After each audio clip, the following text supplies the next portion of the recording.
and welcome to our Penguin Random House Young Readers Editor Buzz.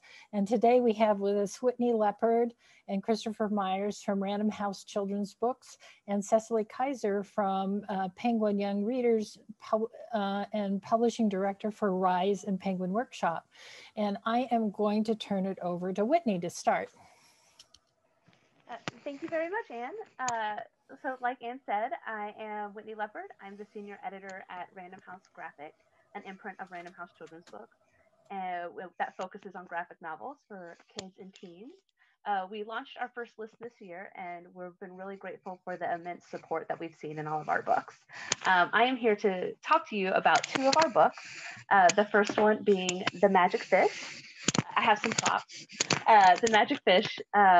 This book is great for readers looking for stories with emotional connections, strong characters, and social issues to discuss with their friends and family. The Magic Fish is by Trung Nguyen, who took aspects from his own personal life and his family's immigration story and brought them together in this beautiful, breathtaking tale. He took well-known fairy tales and brought them to life in a brand new way that connects to a very personal story that all types of readers will enjoy. Whenever we acquired this book, everyone at Random House Graphic was hugely excited. Me personally, because I've been a fan of Trung for years, and I actually had a chance to work with him on some earlier projects way back in the day, and then to be able to get to work with him on his debut graphic novel was just something that I was very excited about. The amount of detail that he puts on each page and each panel is breathtaking, and it'll stick with you long after you finish reading the story. This book will resonate with readers across many age categories, and specifically with YA graphic novels, where we've seen a rise in success with books like Jinwig, The Prince and the Dressmaker, and Tilly Wadden Spinning. We very much see a lot of cross promotion there. The Magic Fish itself has received a lot of praise, and we thank everyone for their support in this book so far, for getting it on the Indie Next list.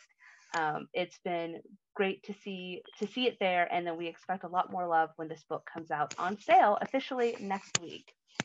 The second book that I'm here to talk to you about is called Let's Talk About It. It's Random House Graphic's teen guide to sex, relationships, and being a human, by Erica Moen and Matt Nolan. This book comes out next March, and we are very excited. It's nonfiction, and it's something that we are just excited to explore in the graphic novel space.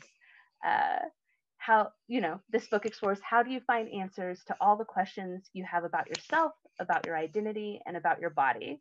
Let's Talk About It provides a comprehensive and thoughtful, well-researched graphic novel guide to everything you need to know. It covers relationships, friendships, gender, sexuality, anatomy, body image, safe sex, consent, sexting, jealousy, rejection, sex education, and so much more. Let's Talk About It is going to be the go-to handbook for every teen.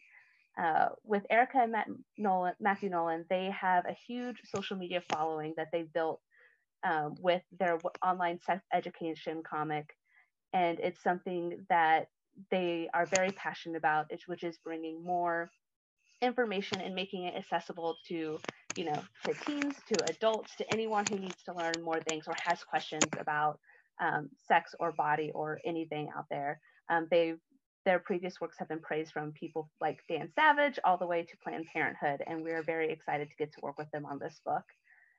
This graphic novel is important, and we know that it is something a lot of people need to get in their hands.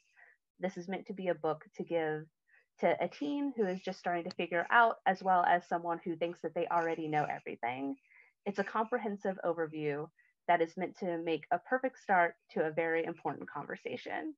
And I wish I had some art to share with you, but I don't. But it's just something that both these books are YA titles that we're very excited to have with Random House Graphic, that just shows the amount of variety that you can see in graphic novels and the amount of stories you can tell with graphic novels. Because I know a lot of people are like, oh, it has to be, one way or the other. But with The Magic Fish, we get to tell not only like a very personal contemporary story, but we get to show you like this high fantasy world that is very personal and is something that a lot of readers will resonate with. And then in Let's Talk About It, we get to take an educational approach with a very visual medium that will help answer a lot of questions that maybe, some guardians might be uncomfortable answering with their kids, or at least they want to figure out how to start the conversation. And it makes it easy to get that conversation over to them and get it started with their kids. These are two books that I'm really, really excited about, and I, hope you get to enjoy them whenever you get a chance. Thank you so much for giving me this chance to talk about these books. And now I am going to hand this over to Chris, who has even more amazing books to talk about. Hey, y'all. So my name is Chris Myers. I'm here to talk about one book in my imprint at Random House, Make Me a World. I do what I think of as narrowcasting. What I mean by that is we're talking to specific youth. What I mean by that, it's not about publishing as many books as possible to cover as many people as possible. It's about understanding that there is a universality in the specific. It is in details. It is in the details of our stories that we all find ourselves. And this is one such story. Home is Not a Country by Safia El-Hilo. In this time of questions, and I think that nobody can say that we are not inundated with questions now. Questions about what does social justice look like? What does health look like? What does civic engagement look like? There are so many books that tout the answers. They strongly imply that they have answers. And I think that has never been the path of great art. Great art focuses much more on identifying the questions in real, specific, and nuanced ways. This is why I tapped Safia El-Hilo, who is a poet of some renown.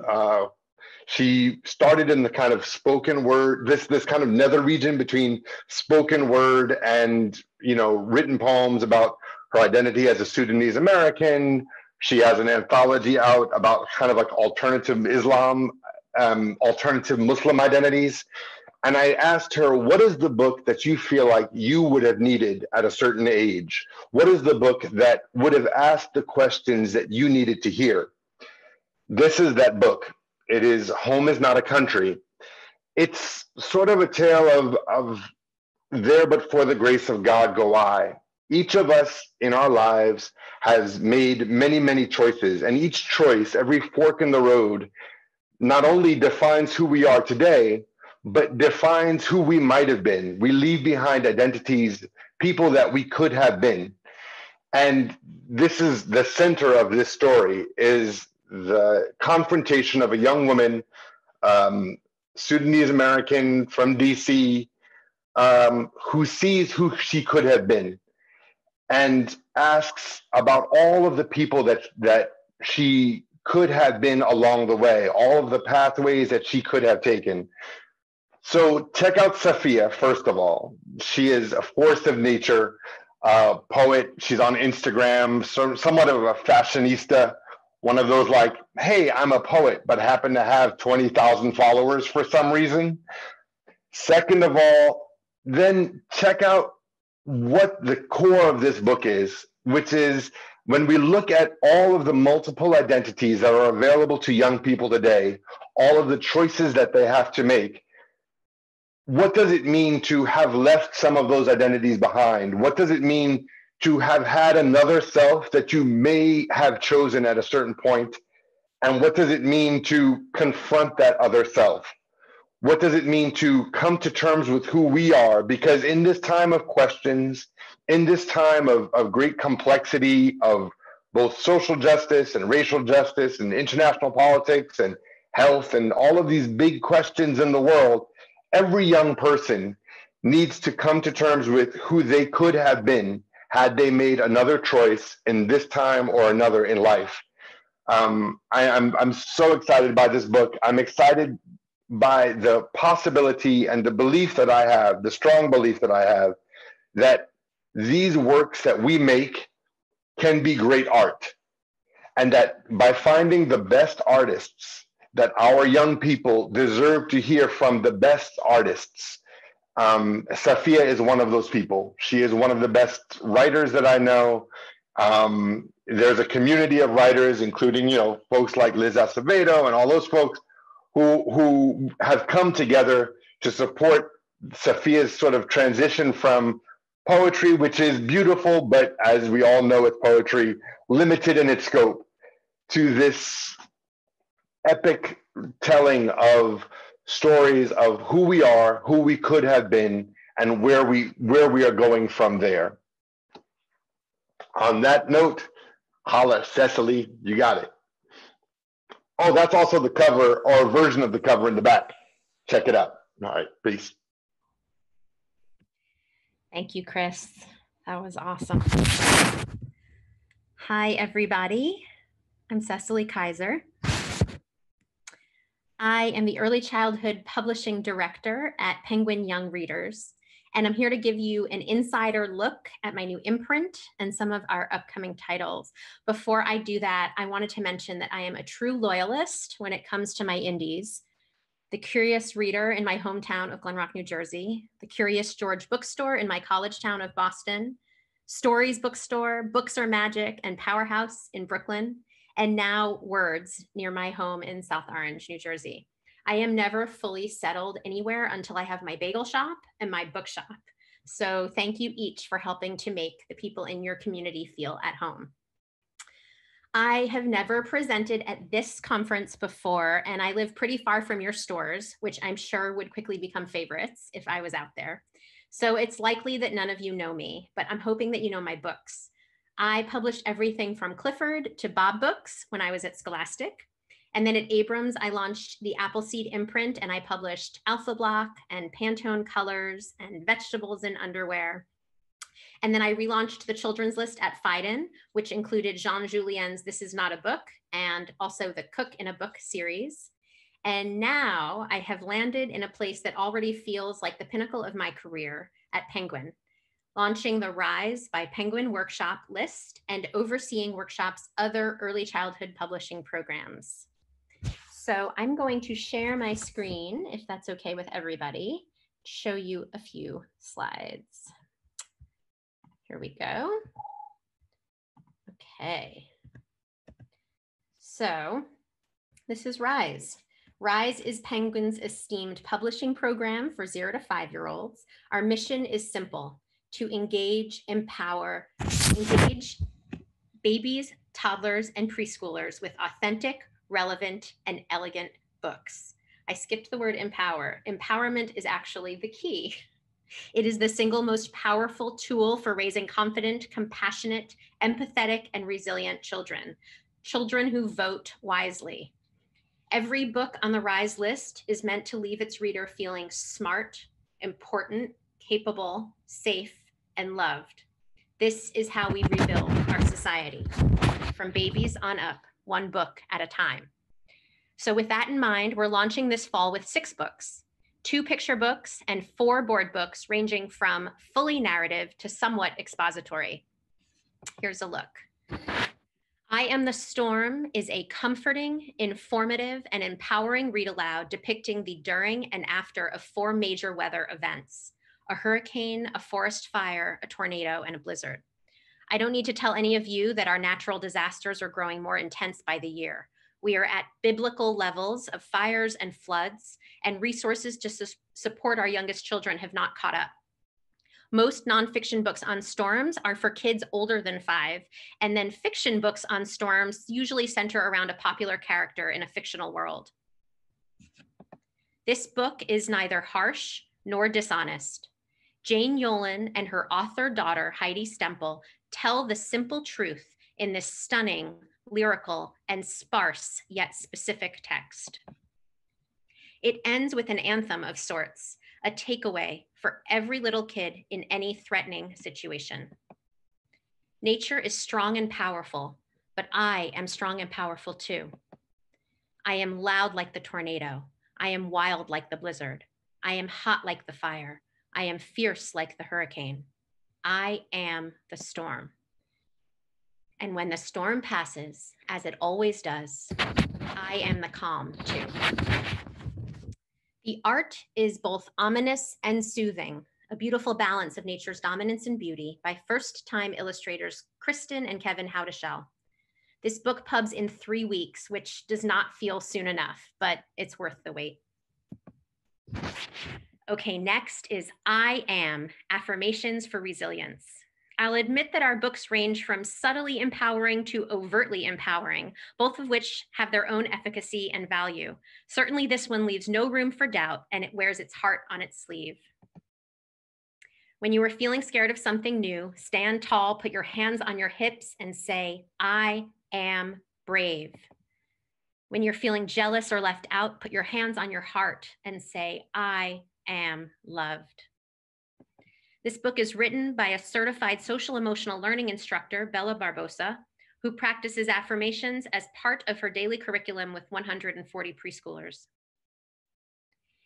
And it's not only expertly written, but it's expertly illustrated by Adele Rodriguez, an influential graphic artist whose highly charged work is on posters, billboards, magazine covers. He actually did RBG on the cover of last week's Washington Post. His work is usually related to social justice and human rights. Adele felt that this subject matter fit right into his oeuvre.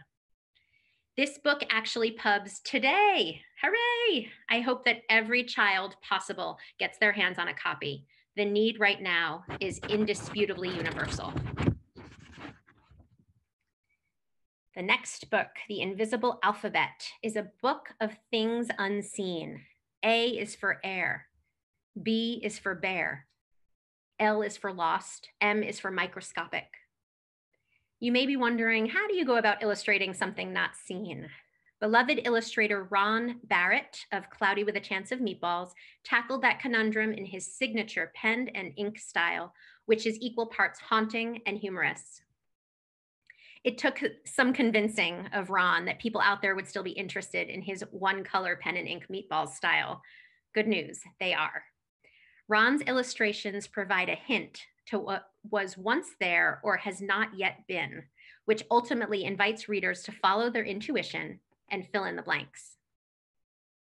The author, Joshua David Stein, deliberately chose to use an ABC format as a sort of familiar grounding to an otherwise conceptual, surprising, and open-ended book. But it's definitely not your usual ABC-dery. The intrigue overtakes the alphabet. Next book, Families Belong. There's a wonderful children's podcast called Noodle Loaf. It's a sort of music education show that poses as a comedy hour. It's silly, it's topical, it's engaging, and in many ways, it shares the mission of Our List. It's created, written, produced, and hosted by one guy, a professional musician, a music teacher, a dad of 2 young kids. He's named Dan Sachs. He writes all of his own music, and by now he has a full catalog of songs for preschoolers. We approached him about publishing books inspired by some of his songs, and we ended up with a series of 3 books about families. This is the first of the 3. It's based on a song that was originally inspired by the Families Belong Together movement, but it's ended up being a song for every child in every kind of family, reminding them that they are loved and supported. There shouldn't be anything political about that. The artist, Brooke Smart, had never illustrated a children's book before, but she was a pro. Her dress rehearsal was her own project of illustrating her life as a mom every day for a year. It won her 50,000 Instagram followers. Brooke's art speaks to a wide audience. She brings a buoyancy to this series, an organic sense of the humor and the heart of family life. The next 2 books will be Families Can, about the different ways a family can be a family, and Families Grow, about the different ways in which a baby can join a family. Lastly, who was RBG and who was MLK? The last 2 books of our launch list this season are the first 2 in a new series of board book biographies spun off of the best-selling middle grade Who Was series. These books are written, illustrated, designed, and packaged specifically for an audience ages 2 to 4. Which means we still have the oversized heads on the cover, but they're actually die cut. I'll show you when I'm done with the slides. We're working with a Grammy-nominated portraitist and illustrator who has brought some serious color and style to these books. Our text is chronological and thematic telling the story of each figure's life, but with the thread of a theme specific to their exceptionality. And there's a photograph of each person at the end with a more detailed biography. RBG's book comes out in December, though we're looking at possibly getting it out a bit earlier. The first print run of books are in the present tense, which we've now unfortunately had to update for the second print run, which is underway. And MLK's book pubs in December as well, in time for Black History Month and really every month. We plan on publishing 4 of these books every year with upcoming titles, including Jane Goodall, Celia Cruz, Jackie Robinson, and Walt Disney. So that is the launch list. And now if we have just a couple more minutes, I have 3 sneak peeks of books coming in spring 21. The first is When Cloud Became a Cloud. This is the life cycle of a cloud, charmingly and sparsely narrated in 9 short chapters that follow the stages of the water cycle. Cloud is a lovable protagonist who adds humor and personality to the facts. This is a 64-page full-color picture book priced at $17.99. Next, we have Caution, Road Signs Ahead. This is a road sign decoder. Transform backseat passengers into informed backseat drivers. This is a super chunky cased board book with pages shaped like the road signs. It's like that successful alpha block format that I published at Abrams, but it's larger trim size and thicker, and more like a colorful tactile dictionary of 35 road signs. Last, but the opposite of least, here is Our Skin, a first conversation about race. This is the first board book in a read aloud series that offers adults the opportunity to begin important conversations with young children in an informed and supported way. These are own voices books by credentialed authors and illustrators. The next 3 titles are on gender, consent, and body positivity. You should have links to all of the books I just threw at you in the chat, thanks to Todd. And Todd, you can put my email address in there too. I would love to hear from anyone who has questions or comments or just wants to say hi. And let's see, I'm gonna stop sharing for a minute. Can you see me? I'm just gonna show you. This is the Who Was die cut cover. And this is the road signs book, super chunky with shaped signs. So, thank you, everybody. I truly hope to hop on a plane and come see you and these books on your shelves as soon as the country is safer. Let's work towards that. Thanks a lot. Thank you, everybody. That was fabulous. Great things to look forward to. There is one question in the chat from Sharon Levin about COVID. Will there be books about COVID? I've heard some people saying no one wants to read those, and others saying, how do we ignore this year? We need to have fiction books happening in the environment. Ignoring it seems wrong. What do you think? Any of you? Absolutely, we need books that address our realities. I mean, I feel as if that is one of the beautiful things about our kind of field, is that we get to provide the frameworks for young people to think about some of these issues. It's not that we provide answers, but we provide frameworks. We provide places to have these discussions, be they the racial unrest that's in our streets or COVID. And quite frankly, like we have to let the artists lead the way on that. The other thing about what we do that I think is also very exciting, and you see this in Cecily's books and Whitney's books, is the idea that we're not the first responders, let's say, of, you know, we talk about things, but we give it a moment to think and to process in more kind of nuanced ways. So while I think we've all asked artists and writers to think about these issues, we want to give it the moment that it needs, because it's super serious. Jumping off of what Chris said, I totally agree. And you will absolutely see some books that were rushed to market to discuss COVID and give some facts as we know it. It's such a moving target. But some talking points and ways to talk about it with children. But you know, to Chris's point, books take a while. The books that I just presented to you, I started working on almost 2 years ago. So there is going to be this period of time before kind of the deeper, kind of more, I think, intentional books come to market, but they will be there. And I can't answer any better than what Chris and Cecily have already said, because we're all in agreement here. This does bring us to the end of our morning session. It was a great session.